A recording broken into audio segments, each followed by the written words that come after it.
तो मिसाल के तौर में कहता हूँ I write a letter, I write a letter, मैं एक खत लिखता हूँ। अब देखिए ये कौन सा टेंस हो गया, ये सिंपल प्रेजेंट टेंस हो गया। कैसे सिंपल प्रेजेंट टेंस हो गया? अब देखिए राइट जो है ये फर्स्ट फॉर्म है और फर्स्ट फॉर्म का मतलब है प्रेजेंट, तो प्रेजेंट का नाम हमने दिया इसको। अच्छा दूसरा वर्ब है नहीं है, तो नहीं है तो इसका मतलब है कि ये इंडेफिनिट है और प्रेजेंट इंडेफिनिट टेंस है। तो आई राइट अ लेटर जो है ये प्रेजेंट इंडेफिनिट टेंस हो गया। ठीक है, बिस्मिल्लाहिर्रहमानिर्रहीम, अस्सलाम वालेकुम। मैं फर्स्ट वीडियो टेंसेस के बारे में अपलोड कर चुका हूँ और मैं बहुत शुक्रगुजार हूँ आप लोगों का कि आपने बहुत पॉजिटिव रिस्पांस दिया था। अब मैं प्रॉपरली जो वन बाय वन टेंसेस है वो स्टार्ट करने जा रहा हूँ। सिंपल प्रेजेंट टेंस से स्टार्ट करते हैं जिसको प्रेजेंट इंडेफिनिट टेंस भी कहा जाता है, पहले हाल मतलब उर्दू में इसको कहा जाता है। लेकिन ये बात याद रखिए कि टेंसेस से पहले मैं आपको बार बार बता रहा हूँ कि वर्ब जो है इंतहाई ज़रूरी है। यानी अगर आपको इंग्लिश में वर्ब का पता है कि वर्ब क्या है, फॉर्म्स इसके क्या है, तो फिर आप कह सकते हैं कि 95% आपका इंग्लिश जो है ठीक हो गया है। ठीक है, मैंने पिछली वीडियो में भी ये फॉर्म लिखे थे, दोबारा मैं याद दहानी के लिए लिख रहा हूँ कि राइट मसलन हमने जो वर्ब का जो एग्जांपल लिया था, वर्ब का 6 फॉर्म्स है इसके, एक है राइट, दूसरा भी write, writes, wrote, written, in writing. लेकिन आज मैंने इसके साथ हेल्पिंग वर्ब भी लगाए हैं, लिखे हैं आपकी आसानी के लिए। हमारे पास एक हेल्पिंग वर्ब है डू, और इसका जो दूसरा फॉर्म है वो भी डू है और एस फॉर्म डज है और सेकंड फॉर्म डिड है। ठीक है, इस तरह हैव जो है ये बेस फॉर्म है, हैव जो है इसका प्लेन फॉर्म है या जनरल फॉर्म है प्रेजेंट, और हैज इसका थर्ड पर्सन सिंगुलर फॉर्म है, हेड सेकंड फॉर्म है, और इस तरह बी वर्ब बेस फॉर्म है, आर और एम इसका ये वाला फॉर्म है जिसको हम प्रेजेंट जनरल फॉर्म कहते हैं, और ये बी वर्ब का जो एस फॉर्म है वो इज है। ठीक है, और सेकंड फॉर्म वाज और है। याद रखिए कि हेल्पिंग वर्ब में हम फर्स्ट फॉर्म और सेकंड फॉर्म अक्सर यहाँ तक पढ़ते हैं। ये थर्ड फॉर्म और आईएनजी फॉर्म जो हेल्पिंग वर्ब के आ जाते हैं तो फिर ये मेन वर्ब असल में होते हैं। ठीक है, मेन वर्ब के यूजेज में आते हैं फिर। तो ये फॉर्म और ये फॉर्म ये दोनों फर्स्ट फॉर्म है, मैंने नीचे भी लिखा है फर्स्ट फॉर्म, लेकिन यहाँ जो मैंने डू लिखा है ये फर्स्ट फॉर्म है, और यहाँ जो एस फॉर्म मैंने लिखा है ये भी फर्स्ट फॉर्म है। ये दोनों जो है फर्स्ट फॉर्म है, लेकिन फ़र्क इसमें ये है सिर्फ सब्जेक्ट के लिहाज से कि जब आई आ जाए सब्जेक्ट वी यू दे तो फिर आपने ये वाले फॉर्म्स यूज़ करने हैं। ठीक है, और यहाँ सिर्फ ये है कि एम सिर्फ और सिर्फ आई के साथ यूज़ होगा और आर बाकी फ्लूरल सब्जेक्ट्स के साथ यूज़ होगा। एस फॉर्म इज़ या हैज़ या डज या राइट्स ये तब यूज़ करेंगे आप जब इनके आगे ही शी एट वाले सब्जेक्ट्स या थर्ड पर्सन सिंगुलर सब्जेक्ट्स आ जाए, और सेकंड फॉर्म तो सब सब्जेक्ट के साथ यूज़ होता है, थर्ड भी और आईएनजी भी।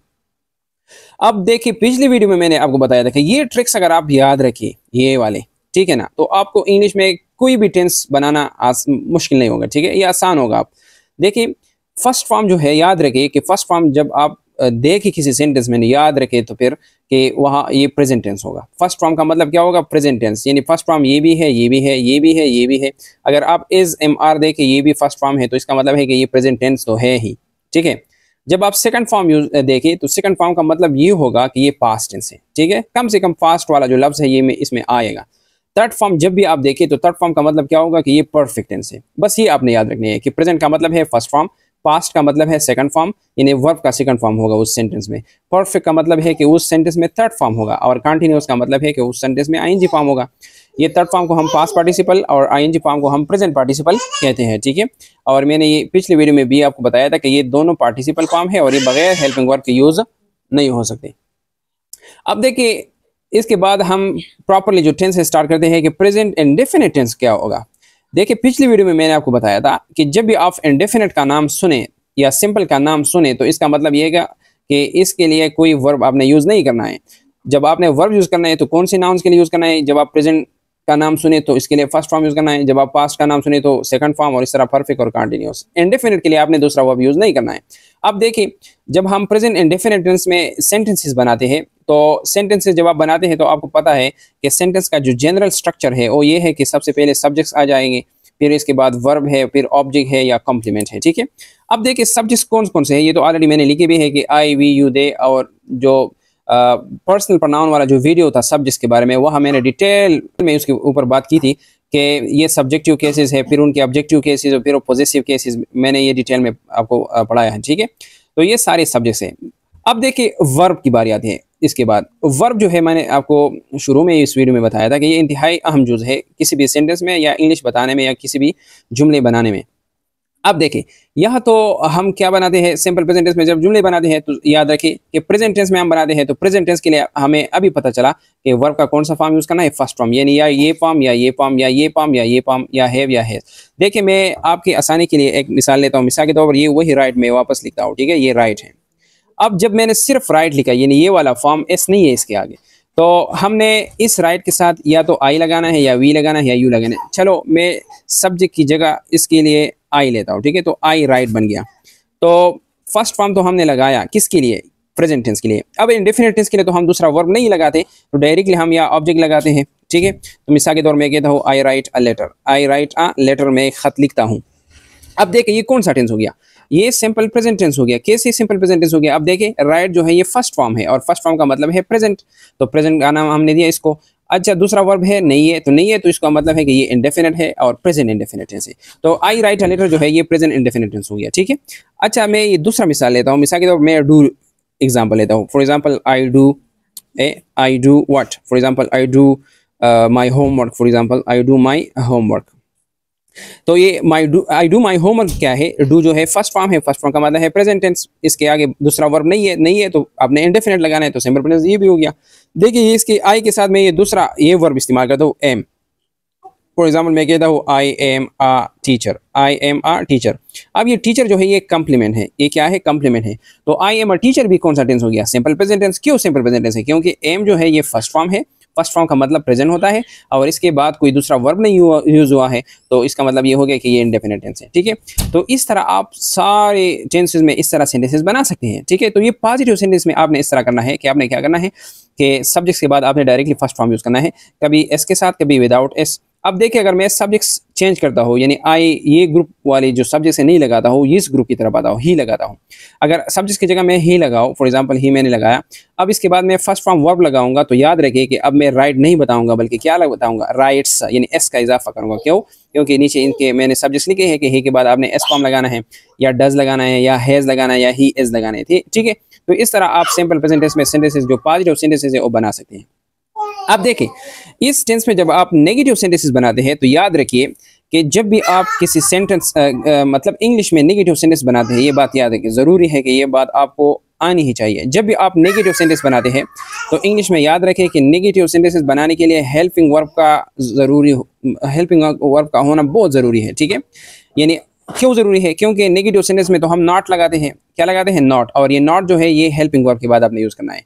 लेकिन मसला यहाँ क्या है, मसला ये है कि इस टेंस में क्या है, इस टेंस में फर्स्ट फॉर्म है, सब्जेक्ट है और दूसरा हेल्पिंग वर्ब नहीं है, ठीक है। जब हेल्पिंग वर्ब यहाँ नहीं है तो ये बात याद रखिए अभी से कि जब भी ऐसा सेंटेंस हो कि वहाँ पॉजिटिव सेंटेंस में हेल्पिंग वर्ब ना हो तो वहाँ ज़रूर हेल्पिंग वर्ब होगा, और वो हेल्पिंग वर्ब क्या होगा, डू वर्ब होगा। क्या होगा, इस बात को आपने ज़हन नशीन करना है, तवज्जो के साथ सुनना है कि जब भी कोई पॉजिटिव सेंटेंस हो और पॉजिटिव सेंटेंस में हेल्पिंग वर्ब ना हो तो याद रखिए कि वहाँ हेल्पिंग वर्ब क्या होगा, डू वर्ब होगा, ये डू वाला वर्ब होगा, ठीक है। और ये सिर्फ दो टेंसेज हैं इंग्लिश में, प्रेजेंट इंडेफिनिट टेंस और पास्ट इंडेफिनिट टेंस, जहाँ पॉजिटिव सेंटेंस में हेल्पिंग वर्ब नहीं है। जब हेल्पिंग वर्ब नहीं है तो इसका मतलब क्या हो गया कि वहाँ हेल्पिंग वर्ब डू है। अब आपने क्या लगाना है, इस डू के साथ चेंजेस करने हैं, और चेंजेस किस हवाले से करेंगे, कैसे करेंगे, ये मेन वर्ब को आपने देख कर चेंजेस करने हैं।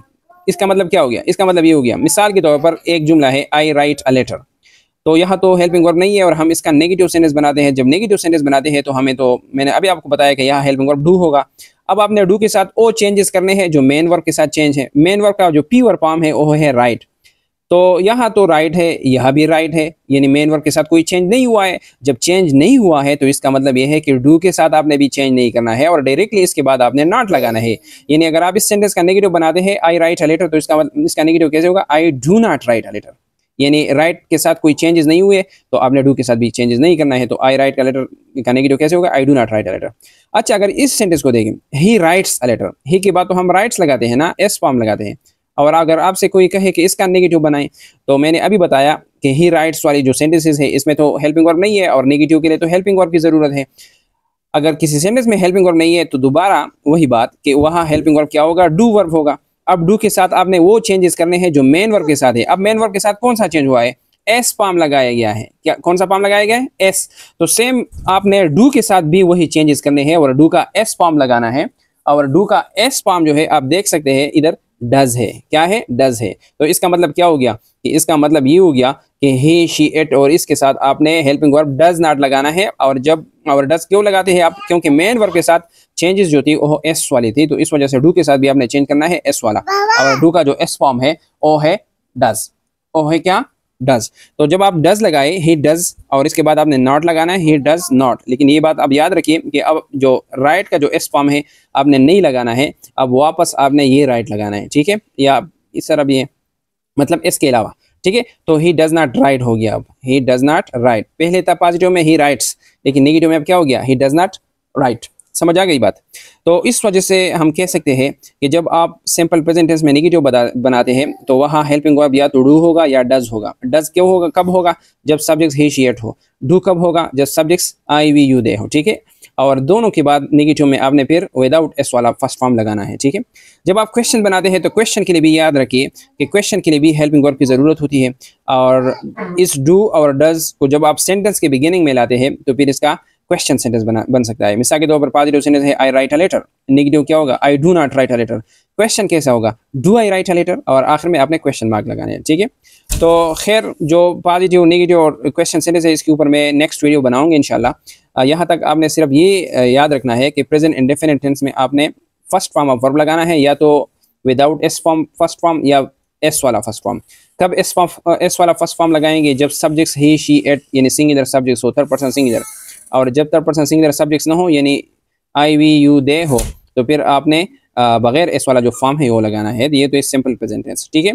तो इसके बाद मैं क्या लगाऊँ, इसके बाद मैं उसकी जो नेगेटिव इन क्वेश्चन सेंटेंसेस है उसके ऊपर वीडियो बनाऊंगा, और उसके बाद मैं आपको बताऊंगा कि ये टेंस आपने कहाँ यूज़ करना है, ठीक है। तो इंशाल्लाह ये नेक्स्ट वीडियो में मैं आपको डिटेल से बताऊंगा। अब तक के लिए ये काफ़ी है, उम्मीद है आपने कुछ सीखा होगा। Thank you for watching. You can also subscribe to my YouTube channel, Tariq's English Diary. There will be a kind of support from your side. Thank you.